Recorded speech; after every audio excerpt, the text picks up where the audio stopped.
Star news Marathi, नवे पाऊल नवी दिशा। माझी अशी इच्छा आहे, मला 2 नंबर काय चालत नाही, कशातच चालत नाही, कामात चालत नाही, व्यवसायात चालत नाही, राजकारणात चालत नाही। मला इथून माझा फोटो पाहिजे, पण तो 1 नंबरचा पाहिजे। मला असं वाटतं पहिल्यांदा ज्याला नंबर मिळाला होता त्याला संघर्ष नव्हता, त्याला सगळ्या लोकांची इच्छा होती, स्वच्छता झाली पाहिजे, स्पर्धा झाली पाहिजे, नंबर आला पाहिजे।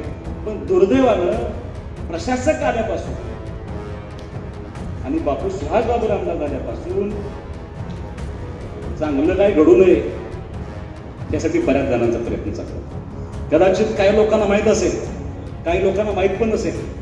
म्हणजे निवडणूक ज्याला सुरू झाली होती त्यावेळेला इथे शहरातल्या काही लोकप्रतिनिधींनी कचरा रस्त्यावर टाका म्हणून सूचना केल्या, त्याची बदनामी झाली पाहिजे, काम होत नाही असं दाखवलं गेलं पाहिजे।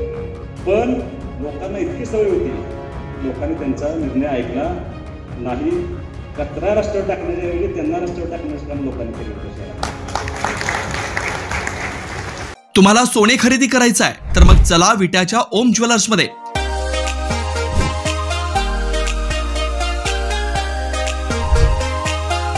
विट्यातील प्रथम सोन्याचे 100% BIS 916 hallmark jewellery showroom, HUID प्रमाणित सर्व दागिने, ग्राहकांसाठी सुवर्ण संच योजनाही सुरू। तर मग एक वेळ अवश्य भेट द्या। आमचा पत्ता ओम ज्वेलर्स, सराफपेठ, बँक ऑफ महाराष्ट्र समोर विटा, श्री भगवान ढमाले गार्डीकर, डॉक्टर विशाल शिंदे मोराळे। SS कम्युनिकेशन द्वारा संचलित द मोबाईल स्पेस घेऊन येत आहे धमाका ऑफर्स। आयफोन सह सर्व प्रकारच्या नामवंत कंपन्यांचे अँड्रॉइड फोन खरेदी करा आणि प्रत्येक मोबाईल खरेदीवर मिळवा हमखास भेटवस्तू आणि सोबत मिळवा 2 वर्षांची वॉरंटी। एवढंच नव्हे तर ब्रँडेड मोबाईलवर 30% डिस्काउंट, ॲक्सेसरीजवर तब्बल 70% मोठा डिस्काउंट। शिवाय आमच्याकडे अत्याधुनिक पद्धतीने मोबाईल दुरुस्ती देखील उपलब्ध। या धमाकेदार ऑफरचा लाभ घेण्यासाठी द मोबाईल स्पेस या शोरूमला आजच भेट द्या। विधानसभेच्या निवडणुकीच्या नंतर सत्काराचे किंवा या प्रकारचे अनेक कार्यक्रम या ठिकाणी पार पडले, पण माझ्या आमदारकीच्या राजकीय कार्यक्रमामधला सगळ्यात चांगला सत्कार कुठला असेल तर आज यांचा सत्कार माझ्या हस्ते होतो। माझ्या गोष्टीनं अत्यंत आनंदाची गोष्ट आहे। विटा नगरपालिकेला आणि या शहराला महामहिम राष्ट्रपतींच्या हस्ते जो पुरस्कार मिळाला आहे, त्या पुरस्काराचे खऱ्या अर्थानं ज्यांनी हा पुरस्कार मिळण्यासाठी अत्यंत कष्टानं काम केले ते सगळे स्वच्छता दूत, स्वच्छता कर्मचारी, यांच्या सत्काराच्या कार्यक्रमासाठी या ठिकाणी उपस्थित ज्यांनी आता आपलं मनोगत व्यक्त केलं ते आपल्या विभागाचे प्रांताधिकारी आदरणीय डॉक्टर बांदल साहेब, व्यासपीठावरती उपस्थित जिल्हा मध्यवर्ती सहकारी बँकेचे संचालक आदरणीय अमोल दादा, आपल्या नगरपालिकेचे CEO आदरणीय विक्रम पाटील साहेब, या शहराचे नेते आणि माझे मार्गदर्शक आदरणीय कृष्णात अण्णा, माजी नगरसेवक आदरणीय अमर भैया, व्यासपीठावरती उपस्थित आमचे ज्येष्ठ मार्गदर्शक आदरणीय उत्तम बापू, आदरणीय अमर भैया शितोळे, आदरणीय धर्मेश भैया, संजय मेहरबान, हरगुडे काका। एका व्यक्तीचं नाव घ्यायला पाहिजे, रिटायर झाले पण आरोग्य निरीक्षक आदरणीय शितोळे साहेब। माझी फार इच्छा होती तुम्ही वर बसावा, मला दोन्ही अधिकारी म्हणजे असं का, आता ते असं का ते फक्त आम्हाला विटेकरणाच माहिती आहे तुम्ही वर का बसायचं आहे।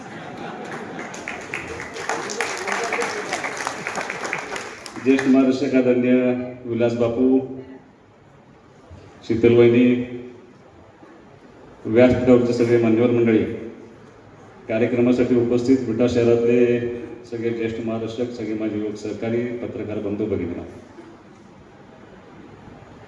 कार्यक्रमाला सुरुवात होणार होती, थोडा यायला उशीर झाला कारण विट्याच्या राजाची मूर्ती शहरामध्ये आली होती आणि अनपेक्षितरित्या इतकी प्रचंड गर्दी त्या ठिकाणी होती, त्यामुळे थोडा यायला उशीर झाला।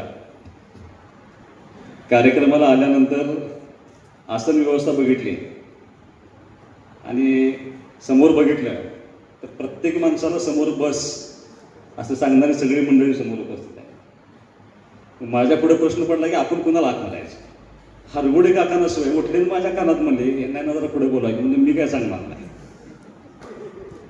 मग तुम्ही सांगा. सीओ साहेब मला काय म्हणले, सीओ साहेब मला असं म्हणले की आम्हाला वाटलं आमच्यातच फक्त हे सगळं चालत असतं, तारेवरची कसरत. मग तुम्हाला तारेवरची कसरत फार सोपी आहे. तुमच्यात एखादा माणूस नाराज झाला म्हणून नोकरी कोण सोडत नाही म्हणे, पण आमच्यात जर नाराज झाला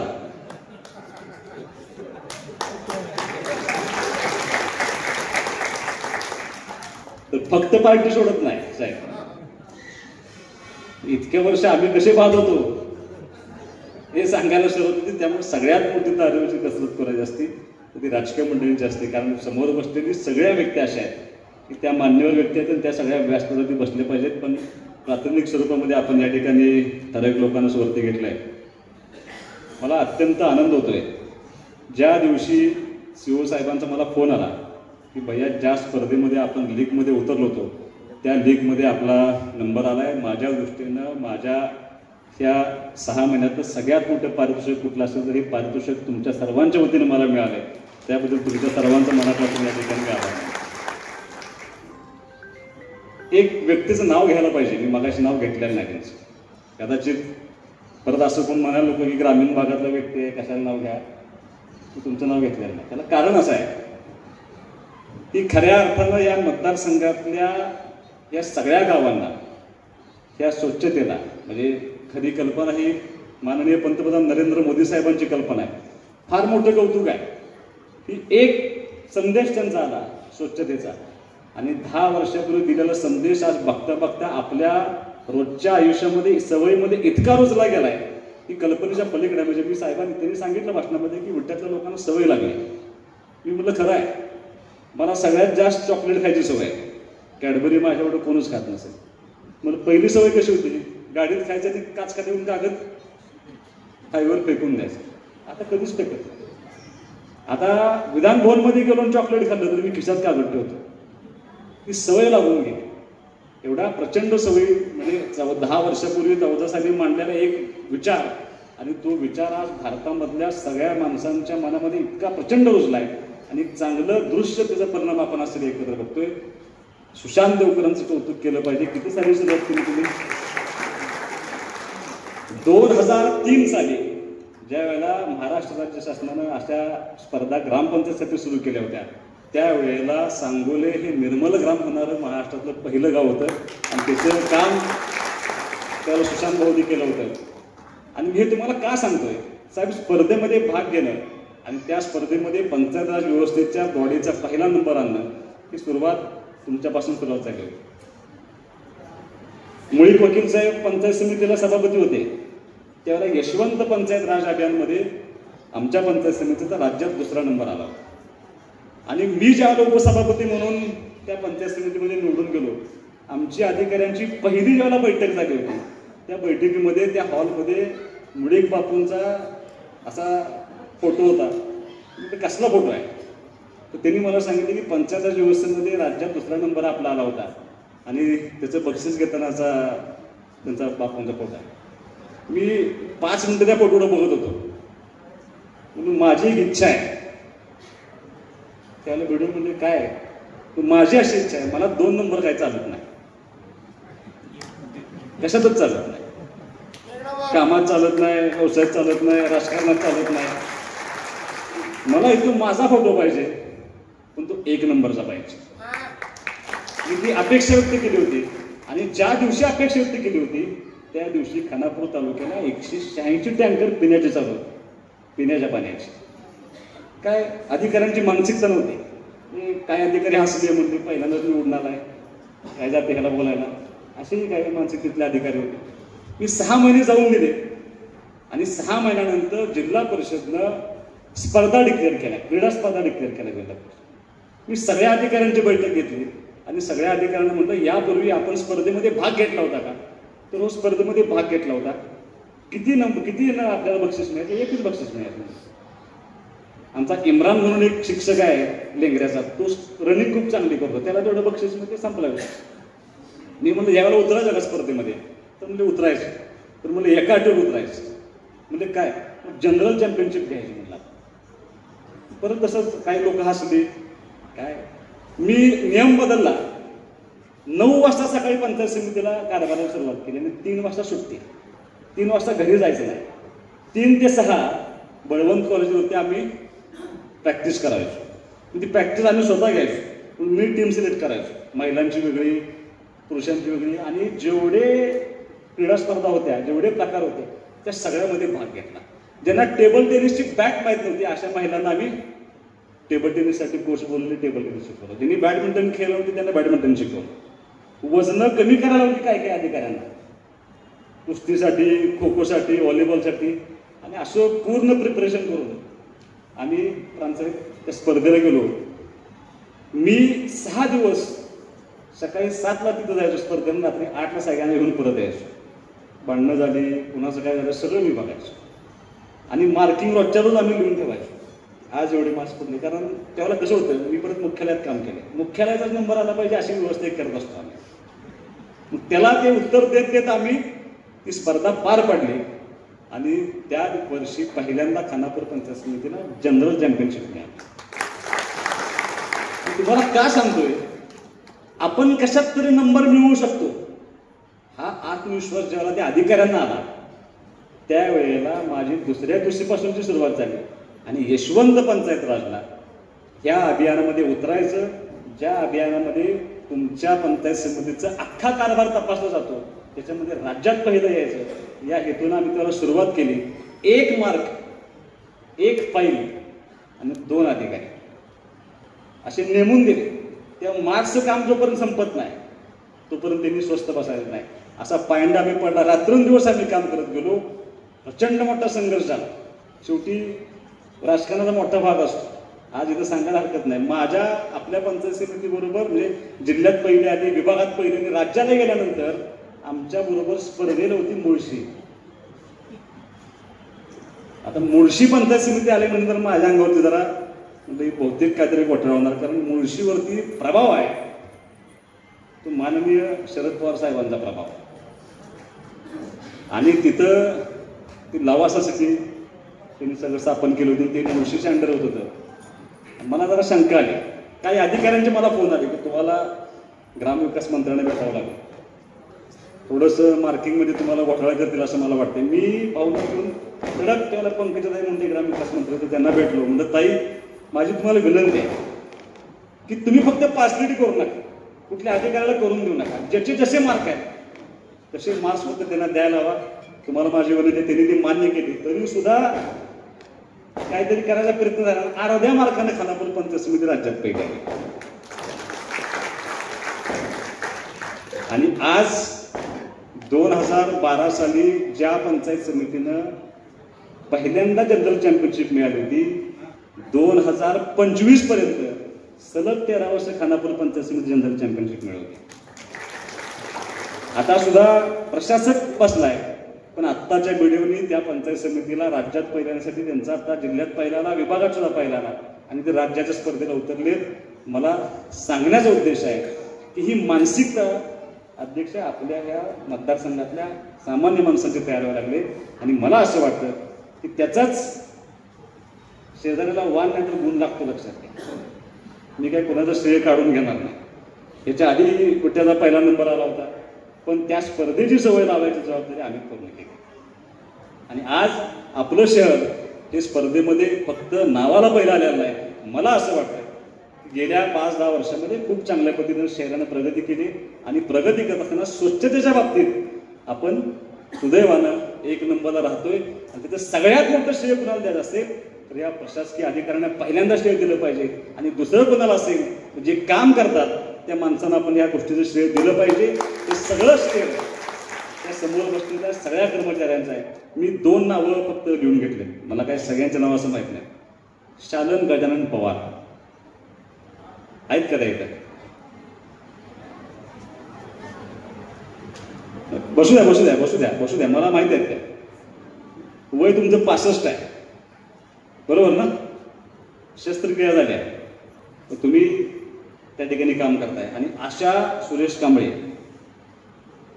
एका डोळ्यानं तुम्ही दिव्यांग आहे. किती निष्ठा असावी, कदाचित ते प्रसंगावर काम करत असतील, त्यांच्या कुटुंबावरती प्रसंग असेल म्हणून काम करत असतील, पण 65 वर्षानंतर सुद्धा आपण दिव्यांग असताना सुद्धा आपल्या या शहरासाठी काम करत असताना तेवढ्याच तडफेनं, तेवढ्याच प्रामाणिकपणानं काम करतात. याच्यासारखं मला असं वाटतं की दुसरं पुण्याचं काम कुठलं असेल असं मला वाटत नाही. कचरा गोळा करणं तुम्ही म्हणता एवढं सोपं नाही. आता तुम्हाला सवय लागते, पहिलं सांगलीला जात असताना कोल्हापूर बघितली की गाडीला काचा वर होत होत्या, आठवते का बघा. आता जरा 2 कागद खाली पडले की आपण बसत नाही, काढा म्हणतो पर्यंत स्वच्छ करून घ्या मग आम्ही बसतो. इतकी प्रचंड सवय. आणि अशा ठिकाणी काम करण्याची जबाबदारी ही सगळी मंडळी पूर्ण करतात. आम्ही सगळे तुमचे ऋणी आहोत. या विटा शहरातला प्रत्येक मनुष्य हा तुम्ही केलेल्या कामाच्या, तुम्ही दिलेल्या सेवेचा आयुष्यभर ऋणी राहील. त्या उपकारांना आम्ही कधी फिटणार ना. तुमच्या मनापासून या ठिकाणी अभिनंदन करतो साहेब. फक्त फरक एवढाच आहे, मी काय राजकीय बोलणार नाही, पण खरं पण बोललं पाहिजे. कारण पूर्वीचं असणारं शहर आणि आत्ता असणारं शहर याच्यामध्ये जमीन आसमानचा फरक आहे. 10,000 लोकसंख्या असलेलं गाव आता 2011ची लोकसंख्या तुम्ही गणित करताय. आज 2025 आहे. 2026ला ज्यावेळेला जनगणना होईल त्यावेळेला तुमच्यासमोर खडे आकडेवारी त्यावेळेला येतील, तर आपली लोकसंख्या 70-80 हजाराच्या पुढे जाईल असं मला वाटतं. ही तुम्हाला राहणारी फ्लोटिंग लोकसंख्या खूप वेगळी आहे. हे असं असताना ह्या शहरामध्ये पूर्वी नंबर मिळवणं सोपं होतं. मला असं वाटतं पहिल्यांदा ज्यावेळेला नंबर मिळाला होता त्यावेळेला संघर्ष नव्हता साहेब. त्याला सगळ्या लोकांची इच्छा होती, स्वच्छता झाली पाहिजे, स्पर्धा झाली पाहिजे, नंबर आला पाहिजे. पण दुर्दैवानं प्रशासक आल्यापासून आणि बापू सुहासबाबू आमदार झाल्यापासून चांगलं काय घडू नये त्यासाठी बऱ्याच जणांचा प्रयत्न चालला.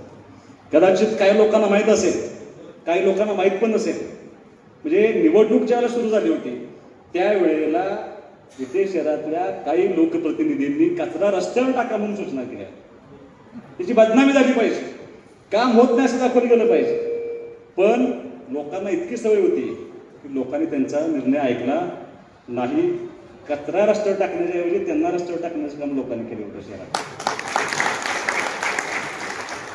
त्यामुळं मला असं वाटतंय की पहिला नंबर आला त्यावेळेला संघर्ष नव्हता साहेब, पण ह्या वेळेला तुमचा नंबर आणत असताना तुम्हाला प्रचंड संघर्ष होता. माझा तुम्हाला एवढंच सांगणं आहे, जितना बडा संघर्ष उतनी बडी जीत. तुम्हाला जेवढा संघर्ष करावा लागला त्या पटीमध्ये तुम्हाला त्या ठिकाणी विजय मिळालाय.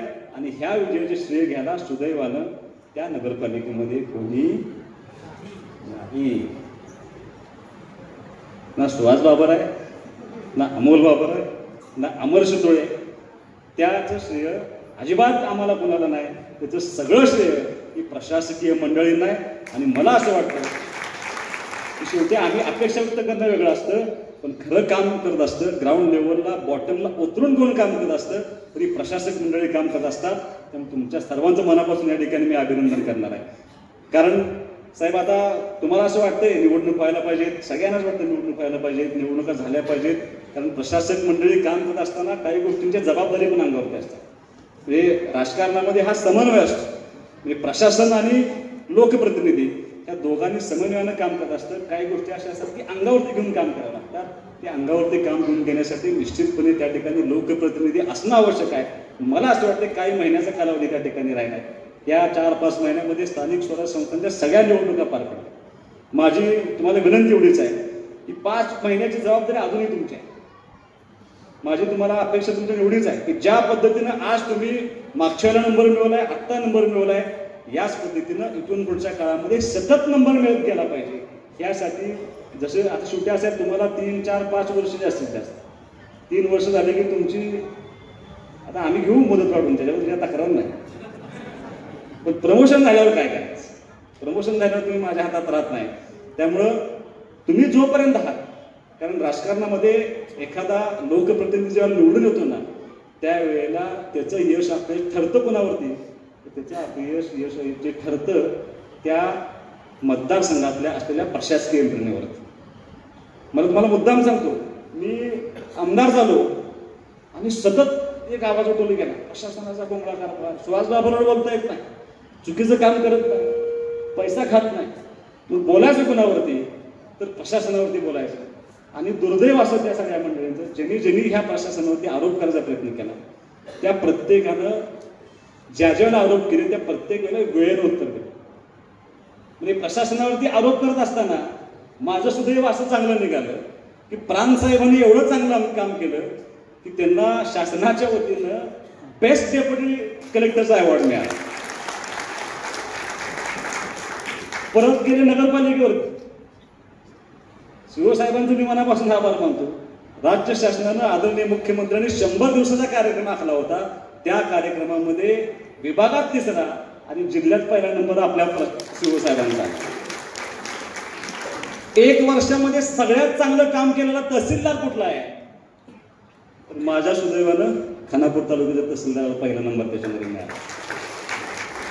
आज तुम्ही काही म्हणा पण पोलीस डिपार्टमेंटमध्ये जिल्ह्यामध्ये चंद्रकांत दादा पाटील पालकमंत्री झाल्यानंतर त्यांनी जे काही घडी बसवायचा प्रयत्न केलाय त्या प्रत्येकाच्या सगळ्यात जास्त बक्षीस कुणाला मिळाले तर विटा पोलीस स्टेशनला सगळ्यात जास्त बक्षीस मिळाले. खानापूर पंचायत समितीवर ते द्यायचा प्रयत्न केला. ज्या दिवशी गेले होते की नाही त्या दिवशी खानापूर पंचायत समिती विभागात पहिली आहे यशवंत पंचायत राजमध्ये. म्हणजे जिथं जिथं आरोप करायला गेले त्या प्रत्येक ठिकाणी प्रत्येक प्रशासकीय अधिकाऱ्यानं इतकं चांगलं काम केलंय. त्यामुळे माझ्या राजकीय आयुष्यामध्ये यशस्वीतेचं खूप मोठं श्रेय हे तुमच्या सगळ्या प्रशासकीय अधिकाऱ्यांना आहे. तुम्ही अत्यंत प्रामाणिकपणे काम करताय. तुम्हाला आज कोण काय म्हणत असेल मला माहिती आहे ना, शेवटी कागद तुम्हाला वाचत असतो. त्यामुळे तुम्ही केलेलं काम हे लोकांसाठी समर्पित भावनेनं काम करताय. तुमच्या सर्वांच्या ठिकाणी मनापासून आभार मानेन. फक्त अपेक्षा एवढीच आहे की तुम्हाला आज प्रशासकीय काम तुमच्याकडे आहे. तुम्ही नगरपालिकेत सीओ म्हणून काम पाहताय. काही अपेक्षा लोकप्रतिनिधी या नात्यानं व्यक्त करणं खूप आवश्यक आहे. सगळंच गोड बोललो मी अनेक भाषणांमध्ये सांगितलं. आज आपण ह्या शहरामध्ये रस्त्यांच्या कामासाठी जवळपास 150-200 कोटीचा निधी आणला होता. काही पैसे जे आपल्या समाज मंदिराचे सभामंडपाचे जे पैसे होते ते परत गेले साहेब. परत पैसे झालं ते आमच्यासारख्यांचं अपयश असतं. ते काय गेले ती प्रशासकीय कारण. त्या जागा नगरपालिकेच्या नावावरती नव्हत्या म्हणून काही कामं केली. प्रचंड मोठे रस्त्यांची कामं आपण केली. सगळ्यात मोठं नळ पाणी पुरवठा योजनेचं काम चालू आहे. माझ्यावरती बदनामी करण्याचा प्रयत्न केला. आता फक्त मला जाहिरातीची सवय नाही, लगेच बातमी काम बंद आहे. काम बंद आहे साहेब, चालू आहे का? पण दुर्दैवानं की कसं फेक नेरेटिव्ह सेट करायचा यासाठी प्रयत्न केला. मी कायम तुम्हाला सांगत आलोय इतकी प्रचंड वेगानं वाढणारी नगरपालिका, आपली वाढणारी लोकसंख्या, एक राष्ट्रीय महामार्गाचं काम पूर्ण झालंय. दुसऱ्या राष्ट्रीय महामार्गाचं काम तुम्हाला कदाचित माहीत नसेल. ह्या राष्ट्रीय महामार्गाचं काम सुरू झालंय. खटावापासून विट्याकडे यायच्या रस्त्याचं काम साहेब सुरू आहे. ते कॉन्ट्रॅक्टर सगळे मला भेटायला आले होते. त्यांना झाडं तोडायची परमिशन मिळत होती. वन विभागाला विनंती केली, म्हणतात झाड तोडायची परमिशन तेवढी द्या. मी त्यांना विचारलं म्हणजे शहरात काय होणार आहे.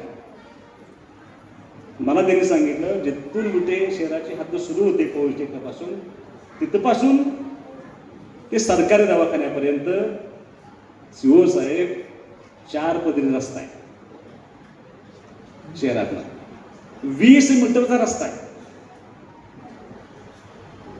मी त्या कॉन्ट्रॅक्टरने म्हणलं हो का नाही, इतनी जगह नहीं है, वो आपका काम है, वो मेरा काम नहीं. मुझे टेंडर जो मिला है वो 20 मीटर का काम है. मैं करके जाऊंगा. मैंने इस्लामपुर में काम करके दिखाया है. तुम्ही जर इस्लामपूरला गेला तर तुम्ही स्टँडच्या पुढचा जुना रस्ता आठवून आता सगळं 4 पदरी रस्ता केला. त्यानं सांगितलं मी सगळ्या रस्त्यात संपवणार आणि माझी सगळी यंत्रणा घेऊन मी एकदम विट्यामध्ये येणार आणि विट्या शहरातला रस्ता मी 4 पदरी करणार. मी म्हणलं उतनी जगा नाही. मला म्हणलं आपली शायद देखा नाही होगा. त्यानं मला सांगितलं की सिद्धार्थ हॉस्पिटलचं कंपाऊंड आणि टेलिफोन एक्सचेंजचं कंपाऊंड हे जर मोजलं तर 20 मीटर रस्ता बसतोय. मी म्हणलं उतनी जगह नहीं है. नहीं शायद आपने देखी नहीं. म्हटला उतनी जगह है. मला म्हणलं आपने गाड़ी बिठाए वहां पे. मतलब गाड़ी मैंने नहीं बिठाई. गाड़ी बिठाने वाला आदमी नहीं हूं. सीओ साहेब आज मी हे मागच्या भाषणात सांगितलं होतं विधानसभेच्या निवडणुकीशिवाय ज्या दिवशी असं काहीतरी होईल त्या दिवशी रस्त्यावरती व्यवसाय करणाऱ्या माणसांचं करायचं काय. विटा नगरपालिका मोठी का तासगाव नगरपालिका मोठी. तासगाव नगरपालिकेनं खाऊ गल्ली केली आपण आज तागायत करू शकलेलो नाही. आता त्यांचं पुनर्वसन कुठं करायचं? पुनर्वसनाला तुमच्याकडं 1 स्क्वेअर फीट जागा नाही. त्यांना पुनर्वसन करायला एकमेव जागा आहे सुहास बाबूच्या कॉलेजच्या पुढे आहे, गारडी आहे. प्रचंड प्रश्न उपस्थित राहणार आहे. मग इलेक्शन आले म्हणून काहीतरी गोड बोलत असं बोलणार नाही. 4 पदरी व्हायला पाहिजे का? तुम्हाला वाईट वाटत तर 4 पदरी व्हायला पाहिजे, कारण त्याशिवाय शहराची प्रगती नाही. गाव वाढत जाणार आहे. 2 राष्ट्रीय महामार्ग गेले. काही दिवसांमध्ये 1 ग्रीनफील्ड हायवे नितीन गडकरींनी डिक्लेअर केला. शहरापासून 5-7 किलोमीटर वरून जाते. 3-3.5 तासामध्ये मुंबईला पोहोचेल. एवढ्या प्रचंड वेगानं आपण तो रस्ता पूर्ण होतोय. ज्यावेळेला हे सगळं होईल त्यावेळेला मतदारसंघाच्या विकासासाठी मी उद्योगमंत्र्यांच्या पाठीमागे एवढंच लागलो की मला 2 मोठ्या कंपन्या माझ्या मतदारसंघात द्या, आणि त्या जर कंपन्या आल्या तर ह्या शहराचं चांगलं रूप तुम्हाला बघायचं असेल तर 4 पदरी रस्ता व्हायला पाहिजे. शिवसाहेब प्रचंड काम तुमच्या पाठीमागं आहे. त्यांचं पुनर्वसन करणं असेल, तुम्हाला पार्किंगची व्यवस्था करणं असेल, ह्या सगळ्यासाठी लोकप्रतिनिधी या नात्यानं सुहास बाबर तुमच्या पाठीमागं, प्रशासनाच्या मागं ताकदीनं उभा आहे. पण आपल्याला हे शिवधनुष्य पेलावं लागेल, वाईटपणा घ्यावं लागेल. मी विधानसभेच्या भाषणात सांगितलं होतं की मला वाईटपणा आला तरी चालेल, पण हे शहर चांगलं होण्यासाठी जे करणं आवश्यक आहे ते सगळं करण्याची भूमिका घेऊन मी राजकारण करतोय. कारण माझ्या राजकारणासाठी मी शहराचं वाटोळं करणार नाही. गाव चांगलं झालं पाहिजे, कारण दुर्दैवानं एकही ओपन स्पेस आपल्या ताब्यात नाही. कुठंच आपण डेव्हलपमेंट करू शकत नाही. त्यामुळे मला असं वाटतंय की जे शहर मागं पडलंय विकासाच्या बाबतीमध्ये ते येणाऱ्या 4-4.5 वर्षाच्या काळामध्ये आपल्याला अत्यंत चांगल्या पद्धतीनं ते पूर्ण करायचं आहे. अगदी विजन कसे असावे त्यांनी बसल्या बसल्या मला सांगितलं की आपण सोलरसाठी आपण प्रयत्न करतोय. 1.5 मेगावॅटच्या पहिल्या टप्प्यामध्ये आपण फक्त लाईट म्हणजे पाण्यासाठी करतोय. 450 किलोवॅटचं काम त्या ठिकाणी आपल्याला पिण्याचं पाणी, म्हणजे हे सगळं सोलरला कन्वर्ट व्हावं. मिळणाऱ्या बक्षिसीच्या रकमेमधून कारव्याला आपली जागा आहे, त्या जागेमध्ये सोलरचा प्लॅन जर उभा केला, 50 लाख रुपये आपलं महिन्याचं लाईट बिल आहे कुठं नगरपालिकेत, ते जरी वाचलं तरी सुद्धा खूप मोठा फरक हे निश्चितपणे आपल्या याच्यामध्ये पडू शकतो. मला असं वाटतं आज बोलणं अपेक्षित नाही. प्रशासकीय मंडळी, राष्ट्रपती उपस्थित आहेत, त्यामुळे फारसं तुम्हाला मी काय बोलणार नाही. पण या शहराचं चांगलं होण्यासाठी आपल्याला एकत्रितपणे सगळे विचार, सगळे वितुष्ट, एकमेकांचा द्वेष हे सगळं बाजूला ठेवून, आपल्यातले मतभेद बाजूला ठेवून आपण जर या शहराच्या विकासासाठी एकत्रित भावनेनं काम केलं नाही तर आपल्याला काळ माफ करणार नाही. पुढचं अजितदादांसारखा एक माणूस सकाळी 6 वाजता हिंजवडीला गेले होते, सकाळी 6 वाजता, आणि का ट्रॅफिक जाम होतंय म्हणून त्यांनी तिथं सगळं पाहणी केली. आणि पाहणी केल्यानंतर त्यांनी सूचना दिल्या, हे बांधकाम पाडा, हे अतिक्रमण काढा. त्यांनी सगळं अतिक्रमण त्या ठिकाणचं काढून टाकलं.